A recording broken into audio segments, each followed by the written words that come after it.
오늘날 보면 교회가 참 많아요. 우리 교회도 있고 옆에 뭐 교회들 참 많은데 참 신기한 게 뭐냐고 하면 교회가 많다고 해서 선한 영향력을 끼치지는 않는 것 같아요. 전 세계에 교단이 많은데 제일 큰 교단의 교회는 우리나라에 다 있어요. 그런데 교회가 많고 큰 교회들이 많다라고 해서 사회적으로 영향력을 끼치느냐? 그렇지는 또 않다라는 거예요. 왜 그럴까요? 하나님이 살아계심을 성도들은 믿지만 한편으로는 하나님이 살아계시지 않는 것처럼 살아가는 게 문제라는 거예요. 한 예화가 있습니다. 우화가 있는데 어떤 우화가 있냐고 하면 사단이 자기 이제 쫄병 하나 불러가지고 딱 얘기를 합니다. 뭐냐고 하면 저 밑에 내려가 보면 하나님을 잘 믿는다고 소문난 교회가 있습니다. 그 교회 가가지고 하나님이 죽었다라고 소문을 내라고 얘기를 해요. 그러자 이 쫄병이 대장 말 듣고 쭉 갑니다. 그러면서 믿음이 좋은 교회 가가지고 성도들을 한 명씩 따라다니면서 삶을 돌아보고 나서 한 달 정도 뒤에 다시 온 거예요. 와가지고 물어봅니다. 그 사단이 쫄병에게 너가 가가지고 하나님이 없다는, 하나님이 죽었다는 얘기를 사람들에게 믿게끔 얘기했냐라고 물어보니까 그 쫄병이 뭐라고 한 줄 아세요? 말로는 하나님을 믿는다고 하지만 하나님 없는 사람과 똑같이 살아가고 있다는 거예요. 사실 이게 뭐 우화지만 한 번쯤 저도 마찬가지고 우리에게 한 번쯤 생각해 볼 수 있는 말인 것 같아요. 우리가 은혜 받아서 세례 받고 봉사하고 또 교사도 하고 열심히 전도도 하고 하지만 누구나가 다 우리가 예수 믿는다고 우리 스스로 인정하지만 나중에 주님 앞에 섰을 때 주님이 나를 모른다라고 하면 지금까지 해왔던 것들은 아무 의미가 없다라는 거예요. 오늘 본문의 말씀 바울은 디모데에게 경건의 모양은 있으나 경건의 능력이 없는 사람에게서 돌아서라라고 권면하고 있다는 것들. 자, 그러면 경건의 능력을 회복해야 되겠죠. 해야지 돌아서는데 성경에서 말하는 경건은 한마디로 말하면 하나님 앞에서 예배를 잘 드릴 수 있는 자세 혹은 상태를 말하는 거예요. 그러니까 하나님 앞에서 예배를 드리는 우리의 마음의 자세가 경건이라는 거예요. 그래서 경건하다는 것들은 하나님 앞에서 내가 바로 서 있는 것을 의미합니다. 그래서 성경은 하나님께 어떻게 예배드리라? 신령과 진정으로 예배를 드리라고 제가 철학 때 말씀을 드렸던 것 같아요. 그러면서 우리가 의복에 대한 부분들, 마음가짐에 대한 부분들 제가 말씀을 나누었는데 그게 경건이라는 거예요. 경건하지 않으면 우리가 하는 모든 것들이 뭡니까? 의미가 없다라는 거예요.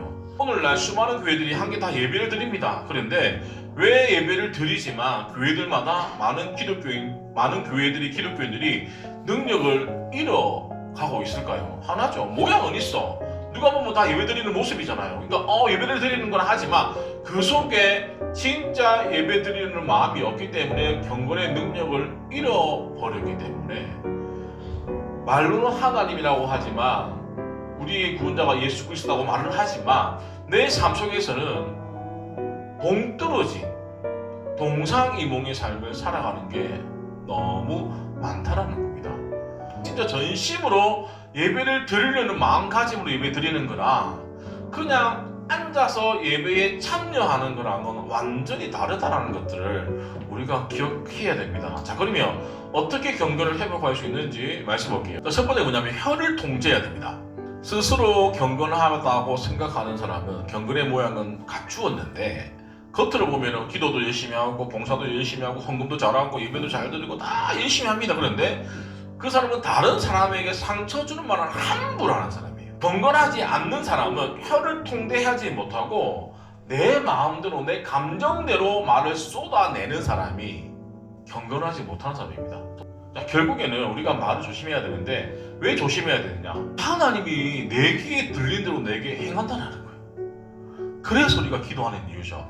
우리가 기도하는 그 기도 소리를 주님이 들으시고 행해 주신다는 거예요. 그럼 내가 화가 나서 분노가 나서 내가 내뱉는 그 말은 주님이 안 들으실까요?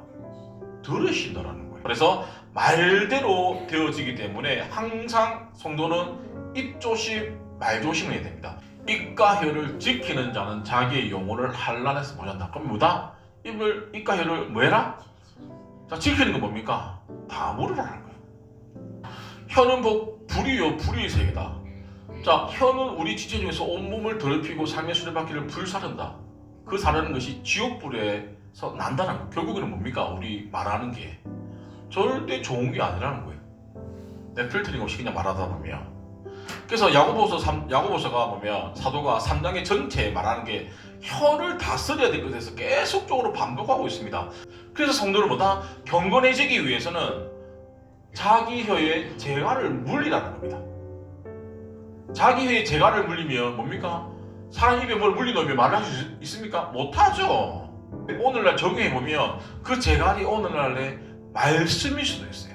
말씀이 있으니까 내가 필터링이 되는 거예요. 어떤 사람은 이 재갈이 찬양일 수도 있는 거예요. 자꾸 찬양하다 보면 나도 모르게 뭡니까? 영이 정화가 되어지는 거예요.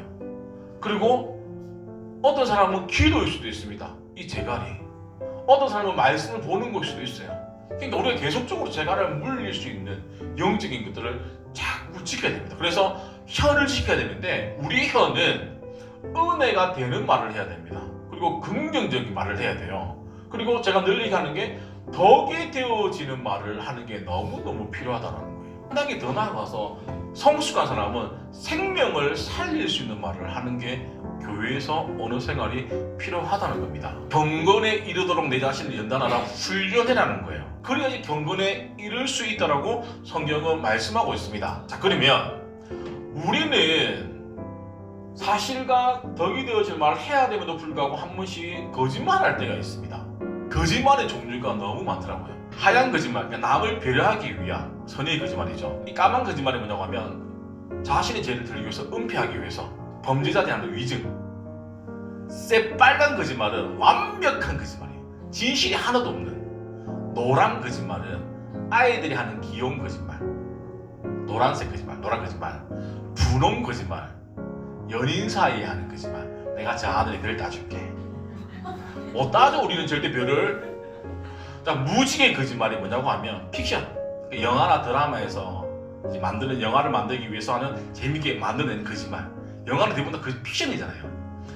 뭐 팩트도 있겠지만. 그리고 파란 거짓말. 이거는 자신이 속한 집단의 이익을 위한 거짓말이에요. 정치인들, 단체들에게 파란 거짓말. 통계의 거짓말. 이거 느끼죠? 잘못된 통계 조작되는 거. 그 언론의 거짓말 다 보잖아요. 지금 유튜버든 뭐 방송이든. 그러니까 거짓말 종류가 이렇게 많은 거예요. 자, 그런데 통계적으로 거짓말을 하는 이유가 뭘까요? 이유 없는 거짓말은 절대로 없습니다. 내가 사실을 왜곡하고 내가 뭔가 속셈이 있기 때문에 거짓말을 합니다. 그래서 우리가 거짓말에 대해서 그게 선의의 거짓말이라 하더라도 경계하려고 노력하셔야 됩니다. 성도의 입에서는 사실을 말하는 게 중요하고, 앞에서 말했던 것이 덕이 되어지고 생명을 살리는 말이 중요하지, 굳이 내가 남한테 피해 주지 않고 그냥 내가 좀 더 괜찮은 사람이 되어지기 위해서 하는 그 거짓말도 하나님은 기뻐하시지 않는다. 왜요? 우리가 말하는 그대로 하나님이 들으시기 때문이에요. 두 번째, 자신을 속이지 말아야 되는데, 자, 그렇다면 입술에서 은혜로운 말만 흘러나오면 경건할까요? 아닙니다. 자기 마음을 속이고 내 마음을 속이고 경건을 하다는 것은 성경에서 헛된 것이라고 얘기하고 있죠. 그러니까 말씀을 행하는 자가 되고 듣기만 하여 자신을 속이는 자가 되지 마라. 뭐냐고 하면 하나님의 뜻이 무엇인지 아는데, 내가 들어서 아는데 그것을 행하지 않는 게 자기 마음을 속이는 거예요. 왜 그러냐? 내 욕심이, 내 생각이 여전히 하나님보다 우위에 있기 때문이에요.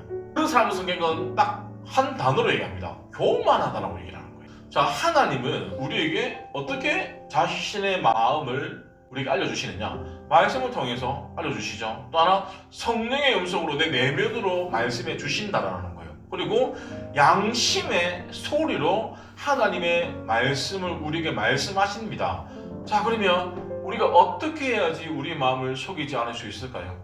믿음대로 반응하시면 됩니다. 마가복음 9장에 보면 야이로 딸이 있는데 죽었는데 예수님이 살려주시고 나오는 그 상황이 있었어요. 살리고 나오는데 두 맹인이 있는데, 두 맹인이 예수님 지나가신 거 보고 다윗의 자손이여 우리를 불쌍히 여기소서 막 소리지르 따라오는 거예요.